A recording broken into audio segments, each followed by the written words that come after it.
Attorney General Merrick Garland appeared before the Senate, where he was grilled by several Republican senators. I'm noticing a kind of renewed kind of energy after the sort of sloth of the early Biden months on the part of Republicans. They're getting more pugnacious, more confident, and all of this is to the good.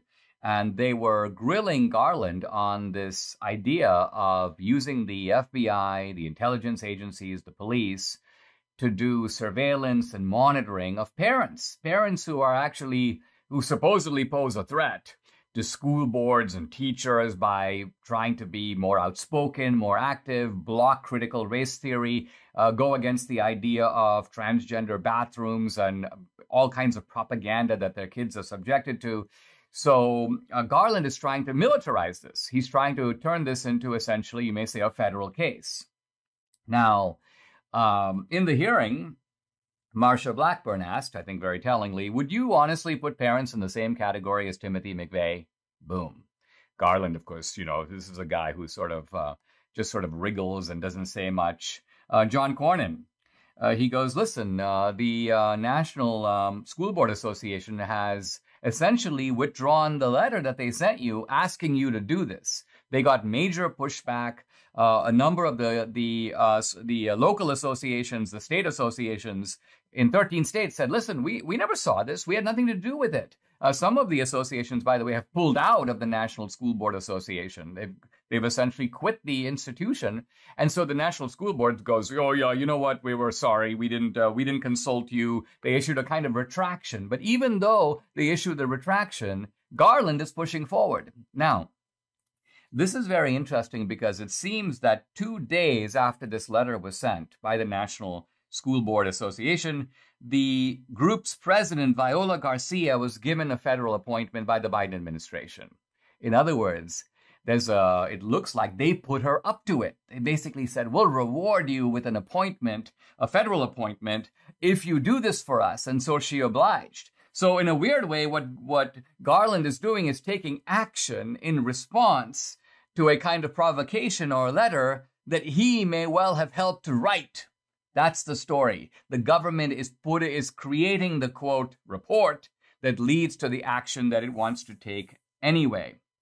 Now, Cornyn says that if the National School Board Association has withdrawn their memo, why are you still proceeding, Merrick Garland, with this kind of surveillance of parents? And once again, Garland, I'm merely enforcing the law. This is my job. I'm the Attorney General.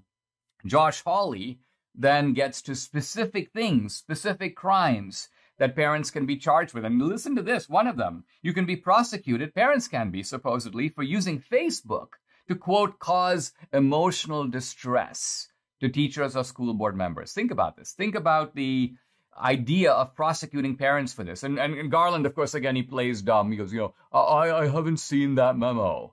Now, even though it's coming out of his department, it is being sent out to law enforcement agencies as the guidelines for what they're supposed to look out for. Garland hasn't seen it. So Garland is kind of playing Joe Biden. What's going on? And so the idea here is that, and Hawley then erupts and goes, thank God you're not on the Supreme Court. You should resign in disgrace. So I love this. The Republicans don't normally talk like this, but they need to. They need to be talking like this essentially nonstop. Now, kind of backing up against the wall a little bit, Garland basically says, well, we're not trying to interfere with parents. We're not trying to, have a chilling effect, even though that is their actual motive. They want to scare and deter and intimidate parents to not speaking up. He goes, our observation of these parents' meetings is going to be, quote, this is the phrase, unobtrusive. But even if it were unobtrusive, think about it. I mean, think of the chilling effect. If you're a parent, you want to be involved in a school board association, you don't know if there are FBI undercover men at that meeting recording you, doing surveillance of you. So this is a terrifying thing to contemplate in a free society.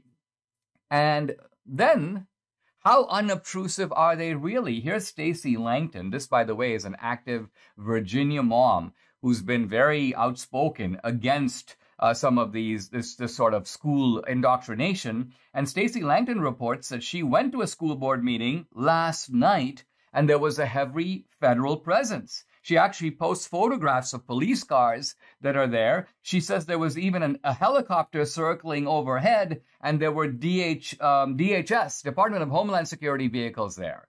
So this is unobtrusive? No, it's the opposite. It's sending a message far from the parents being terrorists, which is what the government is supposedly responding to.